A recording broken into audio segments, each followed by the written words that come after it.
മുഖ്യമന്ത്രിയായതിനു ശേഷം ശ്രീ പിണറായി വിജയൻ ആദ്യത്തെ വാർത്താ സമ്മേളനത്തിന് എത്തുന്നതിൻ്റെ ദൃശ്യങ്ങളാണ് കാണുന്നത്. പിണറായി വിജയൻ എന്ന മുഖ്യമന്ത്രി ആദ്യമായി മാധ്യമപ്രവർത്തകരെ അഭിമുഖീകരിക്കുന്നു. എന്താണ് ആദ്യ മന്ത്രിസഭാ യോഗത്തിൽ എടുത്ത തീരുമാനങ്ങൾ? പ്രധാനപ്പെട്ട പ്രതീക്ഷകളെ മുന്നോട്ട് കൊണ്ടുപോകുന്ന തീരുമാനങ്ങളിലേക്ക് എത്തിയോ പിണറായി വിജയനിലേക്ക്? അപ്പോൾ ആദ്യ ക്യാബിനറ്റ് യോഗം ഇന്ന് ചേർന്നല്ലോ. ഇതിൽ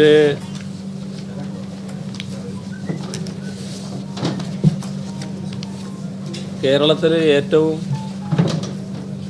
ഓളക്കം സൃഷ്ടിച്ച ഒരു സംഭവമാണ് ജിഷയുടെ കൊലപാതകം. അപ്പം അതുമായി ബന്ധപ്പെട്ട്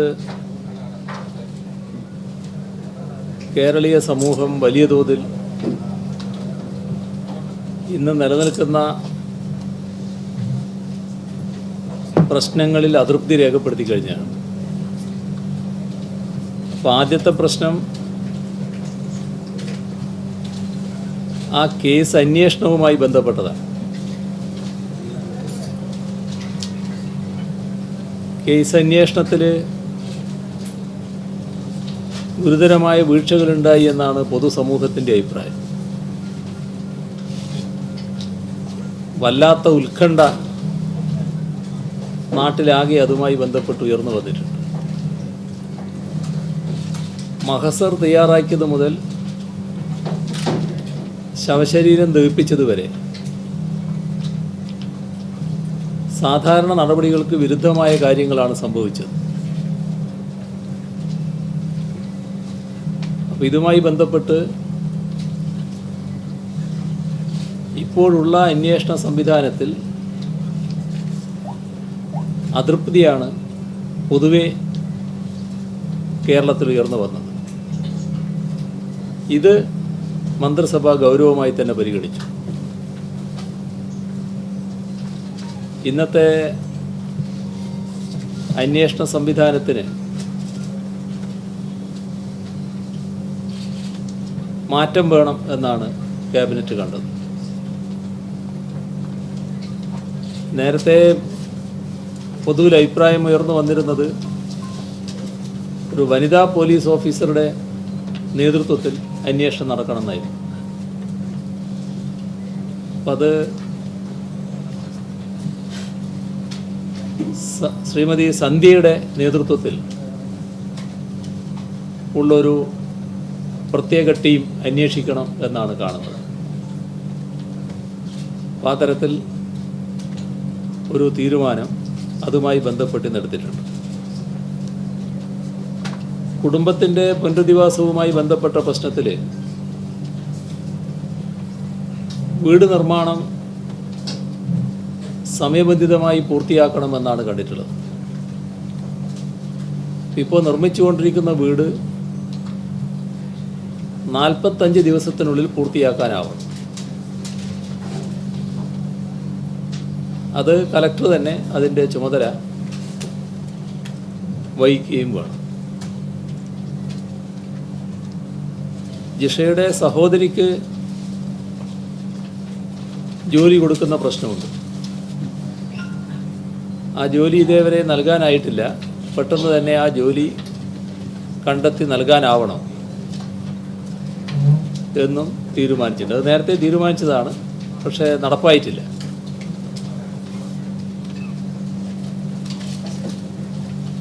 ഇതോടൊപ്പം ജിഷയുടെ അമ്മ ഇനി വീണ്ടും മറ്റു വീടുകളിൽ ജോലിക്ക് പോകുന്ന അവസ്ഥ തുടരാൻ പറ്റില്ല. അപ്പോൾ അവർക്ക് ജീവിച്ചു പോകാൻ മാസത്തിൽ 5000 രൂപ പെൻഷൻ നൽകണം എന്നും മന്ത്രിസഭ തീരുമാനിച്ചിട്ടുണ്ട്.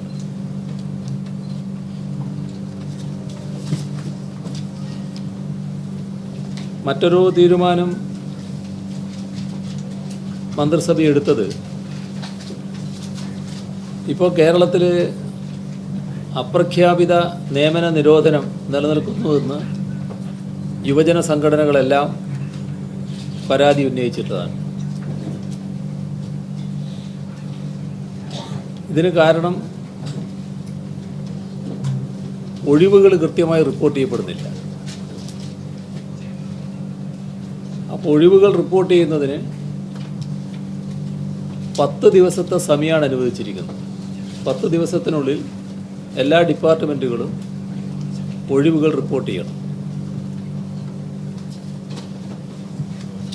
അതുമായി ബന്ധപ്പെട്ട് ഒഴിവുകൾ റിപ്പോർട്ട് ചെയ്യുന്ന കാര്യത്തിൽ എത്ര പുരോഗതി ഉണ്ടായി എന്നത് ദിനംപ്രതി ചീഫ് സെക്രട്ടറി തലത്തിൽ മോണിറ്ററിംഗ് നടക്കണം. ഇതോടൊപ്പം ചില ഡിപ്പാർട്ട്മെൻറ്റുകളിൽ നിലവിൽ PSC ലിസ്റ്റുകൾ ഉണ്ടാവില്ല. അപ്പോൾ PSC ലിസ്റ്റുകൾ ഇല്ലാത്ത വകുപ്പുകളിൽ എത്ര ഒഴിവുകളുണ്ട് അതും തിട്ടപ്പെടുത്തേണ്ടതായിട്ടുണ്ട്. ഈ കൂട്ടത്തിൽ അതും തിട്ടപ്പെടുത്തണം എന്ന് തീരുമാനിച്ചിട്ടുണ്ട്. അതോടൊപ്പം ഇതുമായി ബന്ധപ്പെട്ടെല്ലാമുള്ള പ്രായോഗിക പ്രശ്നങ്ങൾ PSCയുമായി ചർച്ച ചെയ്യണം എന്നും നിശ്ചയിച്ചിട്ടുണ്ട്.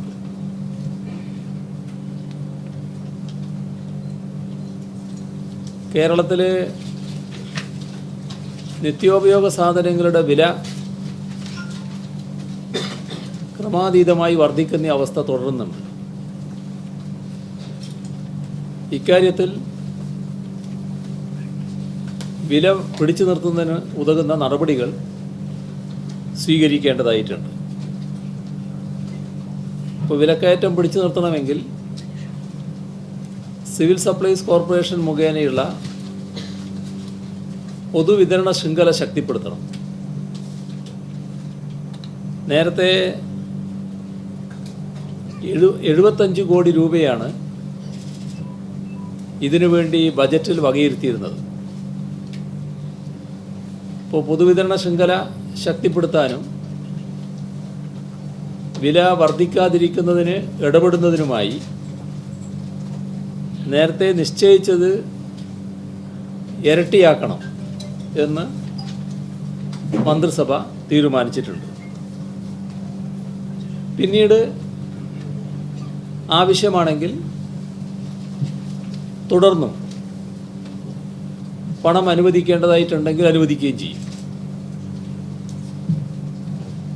അതോടൊപ്പം സിവിൽ സപ്ലൈസ് കോർപ്പറേഷൻ്റെ പ്രവർത്തനങ്ങൾ നല്ല തോതിൽ പ്രൊഫഷണലൈസ് ചെയ്യണം. അതായത് സാധനങ്ങൾ വാങ്ങുന്നതിൽ, അത് ലഭ്യമാക്കുന്നതിൽ ഒക്കെ എന്തെങ്കിലും കെടുകാര്യസ്ഥതയോ അഴിമതിയുമായി ബന്ധപ്പെട്ട പ്രശ്നങ്ങളോ വല്ലതുമുണ്ടെങ്കിൽ അതെല്ലാം ഒഴിവാക്കാനാവണം. നേരത്തെ സാധനങ്ങൾ സംഭരിച്ചിരുന്നത് ഉൽപാദന കേന്ദ്രങ്ങളിൽ തന്നെയായിരുന്നു. അതിനൊക്കെ പിന്നീട് മാറ്റം വന്നിട്ടുണ്ട്. അത്തരം കാര്യങ്ങൾ പരിശോധിച്ച് കൂടുതൽ നല്ല നിലയിൽ സിവിൽ സപ്ലൈസ് കോർപ്പറേഷൻ്റെ പ്രവർത്തനം മെച്ചപ്പെടുത്തണമെന്നാണ് കണ്ടിട്ടുള്ളത്.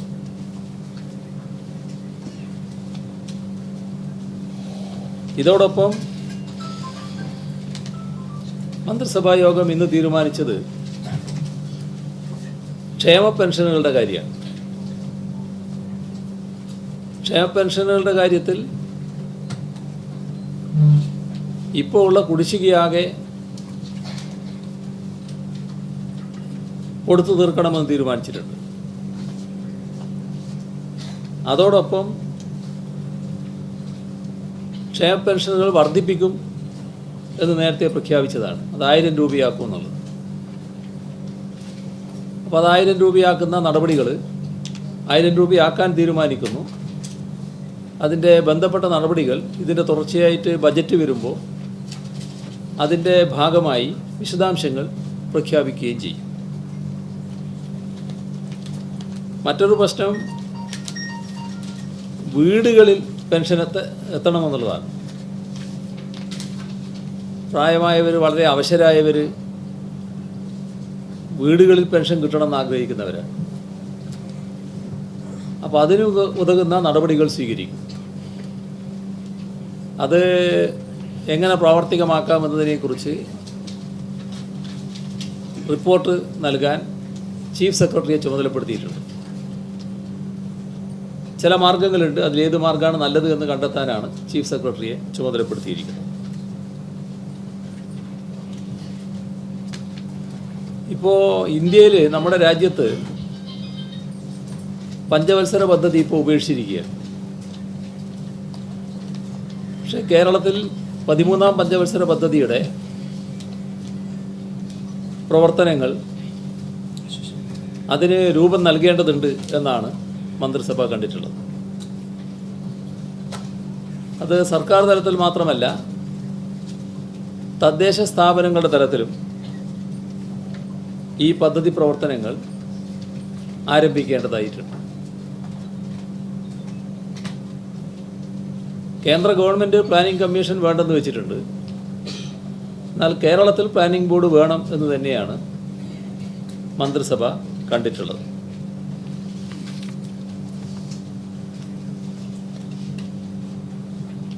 ഇതോടൊപ്പം മഴക്കാല പൂർവ്വ ശുചീകരണം അത് ഫലപ്രദമായി നടക്കേണ്ടതായിട്ടുണ്ട്. ഇപ്പം തന്നെ വൈകിപ്പോയി, ഒന്നും നടന്നിട്ടില്ല. മഴ ആരംഭിക്കുന്നു, നേരത്തെ നടക്കേണ്ടതായിരുന്നു. അപ്പോൾ അടിയന്തരമായിട്ട് തന്നെ മഴക്കാല പൂർവ്വ ശുചീകരണ പ്രവർത്തനങ്ങൾ നടത്തണമെന്ന് കണ്ടിട്ടുണ്ട്. അതിൻ്റെ ഭാഗമായി 27-ന് രാവിലെ ഒരു ബന്ധപ്പെട്ട എല്ലാ വകുപ്പുകളുടെയും യോഗം ഇവിടെ തന്നെ വിളിച്ചു ചേർത്തിട്ടുമുണ്ട്.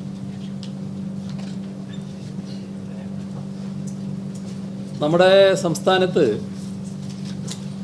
കഴിഞ്ഞ ജനുവരി 1 മുതൽ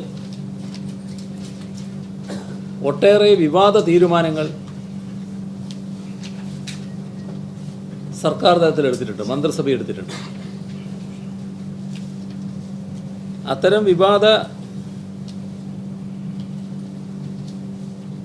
തീരുമാനങ്ങൾ നിയമവിരുദ്ധമായവ, അതിനെക്കുറിച്ച് പരിശോധിക്കണം എന്നാണ് മന്ത്രിസഭ കണ്ടത്. അതാകെ വിശദമായി പരിശോധിക്കാൻ ഒരു മന്ത്രിസഭാ സബ് കമ്മിറ്റിയെ AK ബാലൻ കൺവീനറായിക്കൊണ്ടുള്ള ഒരു മന്ത്രിസഭാ സബ് കമ്മിറ്റിയെ ചുമതലപ്പെടുത്തിയിട്ടുണ്ട്.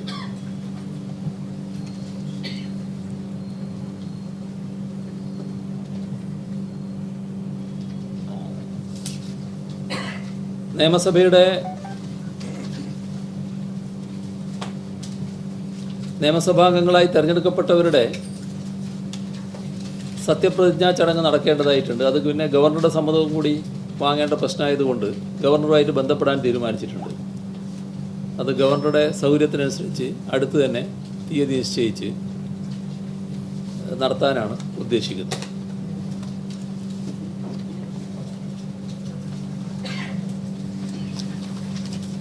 ഇവിടെ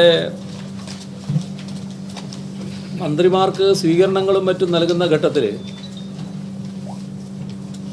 ഈ കുട്ടികളെ കൊണ്ടുപോയി നിർത്തുക, പിന്നെ സ്ത്രീകളെ നിർത്തി താലപ്പൊലി എടുക്കുക, അങ്ങനെയൊക്കെയുള്ള പരിപാടികൾ ഒഴിവാക്കണമെന്നുള്ള അഭ്യർത്ഥനയാണ് പൊതുവെ ഉള്ളത്. അത് ചില മന്ത്രിമാർ തന്നെ അവിടെ ഉന്നയിക്കുകയുണ്ടായി. അതുകൊണ്ടാണ് ഇവിടെ ഞാൻ പറയുന്നത്, കേരളത്തിലാകെ അത്തരത്തിലുള്ള പരിപാടികൾ ഒഴിവാക്കുന്നതാണ് നല്ലത് എന്ന ഒരു പൊതു അഭിപ്രായം ഉണ്ട്. എന്നുവെച്ചാൽ സ്വീകരണ പരിപാടി ഒഴിവാക്കണം എന്നല്ല, ഈ തരത്തിലുള്ള കാര്യങ്ങൾ ഒഴിവാക്കണം എന്നാണ് ഉദ്ദേശിക്കുന്നത്.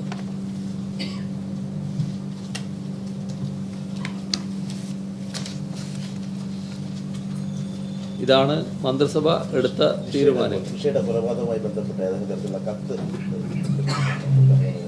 ഏതെങ്കിലും തരത്തിലുള്ള ഏതെങ്കിലും രാഷ്ട്രീയ നേതാക്കൾക്ക് ബന്ധമുണ്ടെന്ന് ആരോപിച്ചുകൊണ്ടുള്ള കത്ത് എൻ്റെ ശ്രദ്ധയിലില്ല. സബ് കമ്മിറ്റിയിൽ ഇപ്പോൾ AK ബാലൻ, പിന്നെ തോമസ് ഐസക്, VS സുനിൽകുമാർ, പിന്നെ ഞങ്ങളെ ഘടകകക്ഷികളിലെ മറ്റെല്ലാ മന്ത്രിമാരും ഉണ്ട്. അവരെല്ലാവരും ഓരോ ആളാണല്ലോ, നിങ്ങൾക്ക് അറിയാലോ ഓരോരുത്തരുടെ പേര്. സർ, ഈ സ്റ്റേറ്റ് ഫിനാൻസസിനെ കുറിച്ച് റിപ്പോർട്ട് സബ്മിറ്റ് ചെയ്യാൻ പറഞ്ഞിട്ടുണ്ട്. ക്യാബിനറ്റ് സബ്മിറ്റ് ഇത് വേഗത്തിൽ തന്നെ റിപ്പോർട്ട് സമർപ്പിക്കും. സർ, ഈ സ്റ്റേറ്റ് ഫിനാൻസസിനെ കുറിച്ച് എന്തെങ്കിലും ചർച്ച ചെയ്തോ? പലരും വൈറ്റ് പേപ്പർ ആവശ്യപ്പെടുന്നു. അങ്ങനത്തെ എന്തെങ്കിലും ഡിസിഷൻ ഉണ്ടായിട്ടുണ്ടോ? കേരളത്തിൻ്റെ സാമ്പത്തിക നില അങ്ങേയറ്റം തകരാറാണല്ലോ. ഇന്ന് ഞങ്ങളിപ്പോൾ ചർച്ച ചെയ്തില്ല, പക്ഷേ ഇത്തരത്തിൽ ചില കാര്യങ്ങൾ സ്വാഭാവികമായിട്ടും ഉയർന്നു വരും. ഇപ്പോൾ ഞങ്ങൾ ചർച്ച ചെയ്യാത്തത് കൊണ്ട് അതിനെക്കുറിച്ചൊന്നും പറയുന്നില്ല എന്ന് മാത്രം. അതെ, പുതിയ ടീമായിരിക്കും. വീഴ്ച വരുത്തിയ ഓഫീഷ്യൽസിനെതിരായിട്ട് എന്തെങ്കിലും നടപടി ഉണ്ടാവുമോ? ആ കാര്യങ്ങൾ പരിശോധിക്കേണ്ടതാണെന്ന് ഞങ്ങളിപ്പോൾ കണ്ടിട്ടുണ്ട്. ആ പരിശോധനയുടെ കാര്യങ്ങളിലേക്ക് ഞങ്ങളിപ്പോൾ കടന്നില്ല. കാരണം ഞങ്ങൾ ഇപ്പോൾ ഇവിടെ ഇരുന്നത് പോലെ അവിടെ പോയി ഇരുന്നല്ലേ ഉള്ളൂ. അപ്പോൾ ഒരു 2 ദിവസം കഴിഞ്ഞ് കാര്യങ്ങളൊന്ന് മനസ്സിലാക്കി എങ്ങനെ കാര്യങ്ങൾ പരിശോധിക്കണം എന്ന് തീരുമാനിക്കുക തന്നെ ചെയ്യും. ഇത് തന്നെയാണ് ഞങ്ങൾ ക്യാബിനറ്റിലും ഡിസ്കസ് ചെയ്തത്. ജനക്ഷേമ പ്രവർത്തനങ്ങളെന്ന് കഴിഞ്ഞ സർക്കാർ അവകാശപ്പെട്ട കാരുണ്യ പോലെയുള്ള ചില പദ്ധതികളുണ്ട്. ഇതൊക്കെ തുടരുമോ? ജനങ്ങൾക്ക് ഉപകാരപ്രദമായ ഒരു പരിപാടിക്കും LDF ഗവൺമെൻറ് തടസ്സമായിരിക്കില്ല. എന്നാൽ ജനങ്ങൾക്ക് ഉപദ്രവം വരുത്തി വെക്കുന്ന പരിപാടികൾ ഞങ്ങൾ തുടരുകയില്ല. സർ, ഈ ജാനുവരിക്ക് ശേഷമുള്ള എല്ലാ ക്യാബിനറ്റ് ഡിസിഷൻസും റിവ്യൂ ചെയ്യുമോ അതോ കോൺട്രവേഴ്സ്യൽ ആയിട്ടുള്ളത് മാത്രമേ ഉള്ളൂ? ജനുവരിക്ക് ശേഷം എടുത്തിട്ടുള്ള വിവാദപരമായ തീരുമാനങ്ങളുണ്ട്. ആ തീരുമാനങ്ങളിൽ നിയമവിരുദ്ധമായ കാര്യങ്ങൾ എന്ത്, അതാണ് പരിശോധന തിരുത്തുക. അതിൻ്റെ മേലെയാണ് അത് പരിശോധിച്ചതിന് ശേഷം പറയേണ്ടതല്ലേ.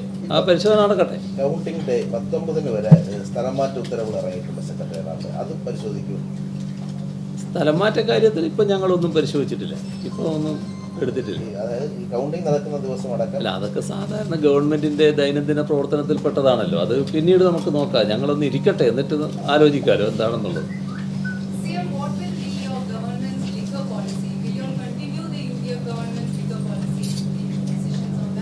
ലിക്കർ പോളിസിയിലേക്ക് ഞങ്ങൾ ഇപ്പോൾ കടന്നില്ല. ലിക്കർ പോളിസിയെ സംബന്ധിച്ച് ഇപ്പോൾ ഒരു ആലോചനയും നടത്തിയില്ല. അത് നടത്തേണ്ടി വരും. അപ്പോൾ അത് പറയാം എന്താണെന്നുള്ളത്.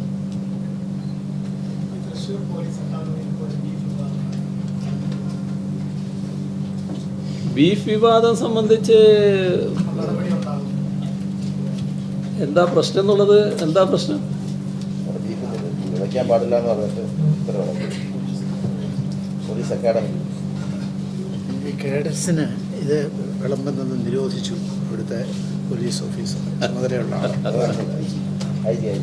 ഇത് സാധാരണ നിലക്ക് നമ്മുടെ നാട്ടിൽ അവരവർക്ക് താല്പര്യമുള്ള ഭക്ഷണം കഴിക്കാറുണ്ട്.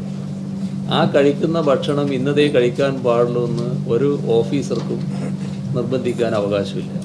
അത് സാധാരണ ഓരോരുത്തർക്കും താല്പര്യമുള്ള ഭക്ഷണം കഴിക്കട്ടെ എന്നുള്ള നിലയെടുക്കുക. ഇതേവരെയുള്ള ഭക്ഷണ സമ്പ്രദായം എന്താണോ ആ ഭക്ഷണ സമ്പ്രദായം തന്നെ തുറന്നു പോകും. അതിന് തടസ്സം നിൽക്കുന്നത് മറ്റെന്തിൻ്റെയെങ്കിലും പേരിലാണെങ്കിൽ അത് സമ്മതിക്കാൻ പറ്റില്ല. സർ, ഡൽഹിയിലോട്ടുള്ള യാത്ര വല്ലതും ഡൽഹിയിൽ 28-ാം തീയതി പോകാൻ ഉദ്ദേശിക്കുന്നുണ്ട്. അപ്പോൾ രാഷ്ട്രപതി, ഉപരാഷ്ട്രപതി, പ്രധാനമന്ത്രി, പിന്നെ നമ്മുടെ ധനകാര്യമന്ത്രി, അതോടൊപ്പം കേന്ദ്ര സംസ്ഥാന ബന്ധങ്ങളുടെ മന്ത്രിയുണ്ട്. അവരെല്ലാവരെയും കാണാൻ ഉദ്ദേശിക്കുന്നുണ്ട്. ഉദ്ദേശിക്കുകയെന്ന് വെച്ചാൽ അവരോട് കഴ്സി വിസിറ്റ് അല്ലേ ഇപ്പോൾ, അല്ലാതെ ഇപ്പോൾ വേറൊന്നും പറയാനില്ല. അപ്പോൾ ഇപ്പോൾ അവരോട് എല്ലാവരോടും സമ്മതം ചോദിച്ചിട്ടുണ്ട്. 1-2 പേര് സമ്മതം ഇപ്പം തന്നു കഴിഞ്ഞിട്ടുണ്ട്. ബാക്കി ആളുകളുടെ സമ്മതം അവിടെ റെസിഡന്റ് കമ്മീഷണർ ശ്രമിച്ചുകൊണ്ടിരിക്കുകയാണ്. അല്ല, ഇപ്പം ഞാൻ മാത്രമേ ഉള്ളൂ. ഇത് ഏതെങ്കിലും തരത്തിലുള്ള ഒരു നിവേദനം കൊടുക്കാൻ പോകുന്നതല്ല, ആവശ്യങ്ങൾ ഉന്നയിക്കാനല്ല, ഒരു കേഴ്സി കോൾ എന്ന് മാത്രമേ ഉള്ളൂ. പോർട്ട്ഫോളിയോ ഇപ്പോൾ തീരുമാനമായിട്ടുണ്ട്, പക്ഷേ നിങ്ങളുടെ അടുത്ത് പറയാറായിട്ടില്ല. മാറ്റമൊന്നും ഉണ്ടാവില്ല. തീരുമാനമൊക്കെ ആയി കഴിഞ്ഞു, പക്ഷേ നിങ്ങളുടെ അടുത്ത് പറയാറായില്ല. അത് ഗവർണറാണ് പറയേണ്ടത്.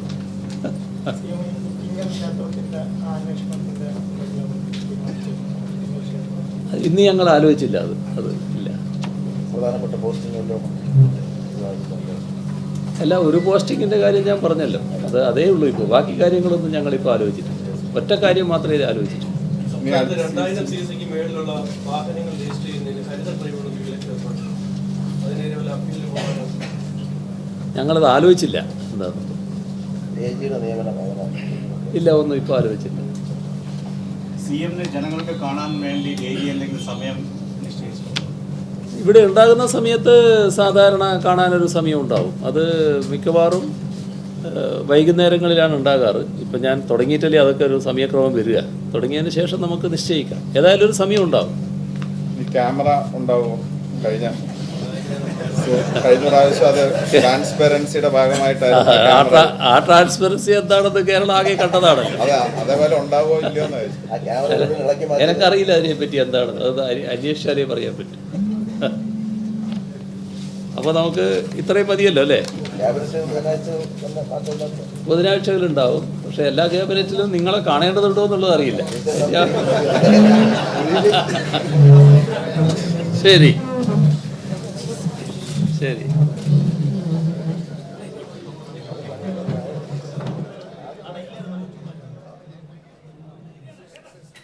പിണറായി വിജയൻ മന്ത്രിസഭയുടെ ആദ്യ മന്ത്രിസഭാ യോഗത്തിന് ശേഷമുള്ള മാധ്യമപ്രവർത്തകരെ മുഖ്യമന്ത്രി കണ്ടതാണ് നമ്മളിപ്പോൾ കണ്ടത്. ബ്രീഫിംഗ് കഴിഞ്ഞു.